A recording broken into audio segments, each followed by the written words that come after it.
गोपी को साधु की सलाह। नंदापुर नामक एक गांव में गोपी नाम का एक लड़का रहता था। वो बहुत कामचोर था। वो हर काम को आसानी से बिना मेहनत के करना चाहता था। मेहनत का काम उसे बहुत मुश्किल लगता था। उसे घूमना फिरना और मस्ती करना बहुत पसंद था। वो हमेशा गांव के बच्चों के साथ फिरता रहता था। उसके माँ बाप उसके लिए बहुत चिंतित थे। वो बस अपने बच्चे को सुधरता देखना चाहते थे। एक दिन उसे गांव में एक साधु मिला। साधु को गोपी के बारे में पता था। उसे सुधरने के लिए उसने उसे एक सलाह दी।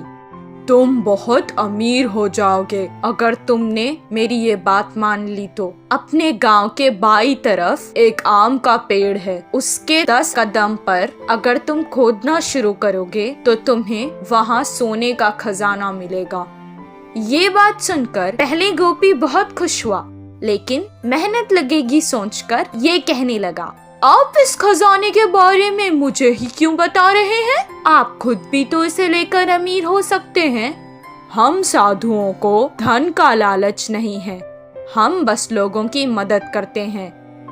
इतना कहकर वो वहाँ से चला गया। गोपी कहने लगा कि उस खजाने के लिए पता नहीं कितना खोदना पड़ेगा, और अगर इतनी मेहनत के बाद भी खजाना अगर नहीं मिला तो सब बेकार हो जाएगा।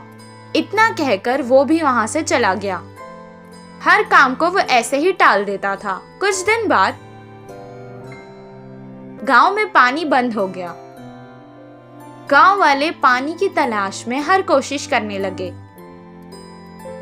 कितनी सारे कुएं खोदने के बाद भी उन्हें पानी नहीं मिला। उस समय गोपी को साधु की बात याद आ गई। मैं अगर इस बुरे समय में वो खजाना लेकर इस गांव से चला जाऊं तो आराम से रह सकता हूं, वो सोचने लगा और वहां से फावड़ा लेकर आम के पेड़ के पास खोदने चला गया।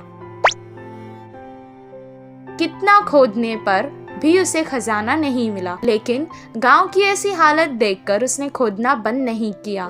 खजाना लेकर यहाँ से चला जाने की लालच में वो खोदता ही गया। 4 दिन तक खोदने के बाद उसके पैरों के नीचे उसे पानी महसूस हुआ। कुछ देर बाद उस घड़े में पानी भरने लगा। वो तुरंत उस घड़े से बाहर निकल गया। पानी कुएं की तरह उस घड़े में भर गया।